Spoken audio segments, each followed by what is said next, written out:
Hey guys, and welcome back to my channel. Before we get started, I want to mention that down below in my description there are going to be a lot of links to educate yourself and do what you can for the Black Lives Matter movement, and I will have several playlists of Black booktubers, several of whom have spoken up about their experience being Black on booktube, and they are incredibly important to watch. It is important that we understand what these creators are going through and make sure you are giving them a fair chance. I would like to mention that if you subscribe to these creators, make sure that you are engaging with them, that you are watching their content. It is important for YouTube's algorithm that you are engaging with the people that you subscribe to, but all of that will be down below, and I highly encourage you to do what you can because Black lives have always mattered, they will always matter, and this is not the end. So today I wanted to do the books and coffee tag.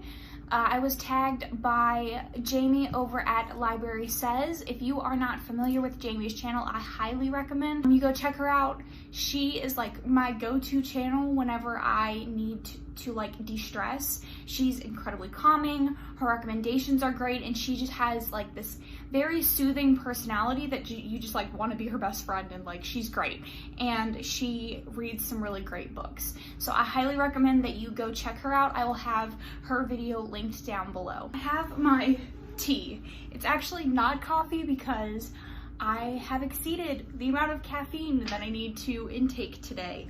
So I have my tea. Thanks, Gotham.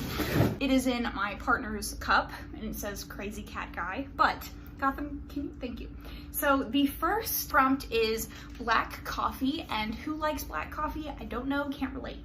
A series or a book that is hard to get into, but it has like hardcore fans. For this, I think I'm gonna have to go with Lord of the Rings. Now hear me out. I like Lord of the Rings. I like the movies, I like the books, but the books are really boring. They are a lot of like travel and things like that, and so if you are just starting out, especially if you start with The Hobbit, it can be really taxing, it can be really hard to understand why people like it, but once you actually get into the meat and the potatoes of the story, it's really great. And people go crazy for this series, and I get it, but it can be hard to get into, I guess. All right, Peppermint Mocha, a book that gets more popular around the holidays. I don't really read a lot of like holiday related books. I recently read Let It Snow by John Green, Maureen Johnson, and I don't remember who the other girl is, and I really did not like it. For this, I would probably say Scary Stories to Tell in the Dark. I think this gets exceedingly more popular as like the Halloween time comes around, and I probably celebrate Halloween more than any other holiday. Like Thanksgiving and Christmas, I don't really care all that much. Like as I've gotten older, I've not really cared, but I love Halloween, the time where my reading kind of changes the most. Like I'll go into the spooky stories, and that was like the first one that came to mind. So next is Hot Chocolate, your favorite children's book. And for this, I am going to go with The City of Ember, which is like a sci-fi book. It has like the little light bulb on the cover. When I was younger, I had a lot of trouble reading. In like the 3rd grade, my reading comprehension was just not where it should have been. So I was put into a learning facility. In addition to that, my mom would sit down and read books with me every single night. And books like, what's the book where it's like magical, it's like Ink Heart or something like that. And like she would read them with me every night.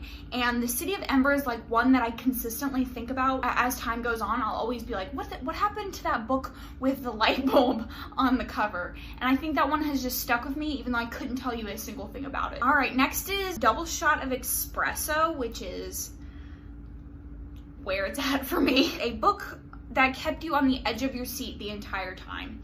And I'm actually gonna steal this one from Jamie, because when I watched her video and she got to this prompt and she said her book choice, I was immediately like, that's the only book I can think of, because it's the perfect description of how you're feeling the whole time, and it's Dark Matter by Blake Crouch. This is like a multiverse story, and it's kind of the idea of like every decision you make spawns a new universe, and a new plot line essentially that you're going down. And the entire time you don't really know what's going on, you don't know what's gonna happen, and it's just a very intense book. And I listened to the audiobook, and like the first 15 minutes, my heart was already racing. Like, it is so suspenseful and so good, and you just are so confused the whole time and on the edge of your seat. And I could not agree more with Jamie saying that this kept her on the edge of her seat, because it was great. All right, so Starbucks, a book or series that you see everywhere. I am not going to go with like a particular series. I'm gonna go with Sarah J. Maas. I see Throne of Glass and A Court of Thorns and Roses everywhere. I see it on recommendations lists. Every booktuber, everybody on the bookternet has like heard of this book. They've all read this book or these series, and I can't escape them, to the point where I read the first one in both Throne of Glass and A Court of Thorns and Roses, and when my library opened back up for curbside pickup, I ended up picking up the rest of the ACOTAR series. I didn't even like the first one. Like, why am I picking up? Because so many people talk about it, and so many people are like, oh, this is like ACOTAR, and so it's like, so many people just like it and like her and like her books, so yeah.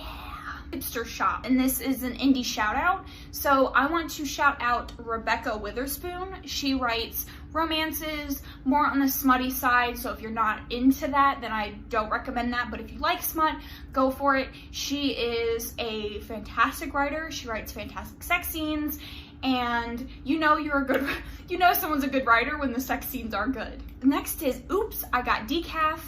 I could never. I would be so angry if I got decaf. I used to work at a coffee shop, and so like I understand what it is like for people would yell at me for getting their drinks wrong. There's something about food, getting people's food wrong, that just makes them so angry. So I like make it a point not to make a big deal about my drinks or food being messed up, but I would be devastated because I just don't see a point in decaf. I don't like the taste of coffee, so I would just kind of like, why am I drinking this? But that is a book that you expected more from, and this is kind of gonna be like a controversial one amongst romance readers, but I'm probably gonna have to go with The Deal by Elle Kennedy. If you are familiar with the romance side of BookTube at all, I'm sure you are familiar with this.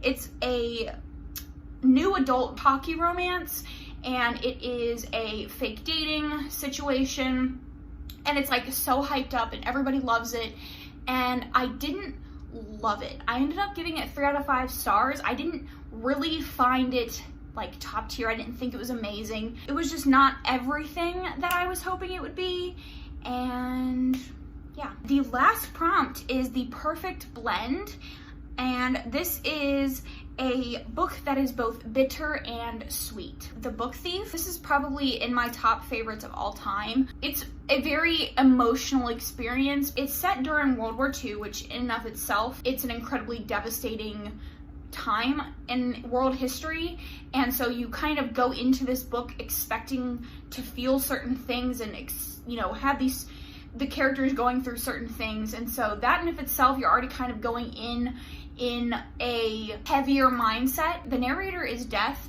but Death is kind of telling the story of this little girl. You get kind of this feeling of hope, but also this feeling of dread, like dread that you know something bad is about to happen, but also this feeling of just being a child and just having that childish wonder of like discovering books and having friends and going to school. And so it just has this just dual-sided feelings of like excitement and sweetness of living this child's life, and also the bitterness of knowing what's going to happen. And it's an emotional read, and it's very, very, very good. I think it's written so well, and yeah, I love it. So this is the Books and Coffee tag. I would love to see you guys do the same. I tag everyone. I'm not gonna tag anyone in particular. I highly recommend you go down and watch Jamie's video and all of the videos on her channel, and make sure you check out those links and resources in my description bar, and I will see you guys in my next video. Thanks so much.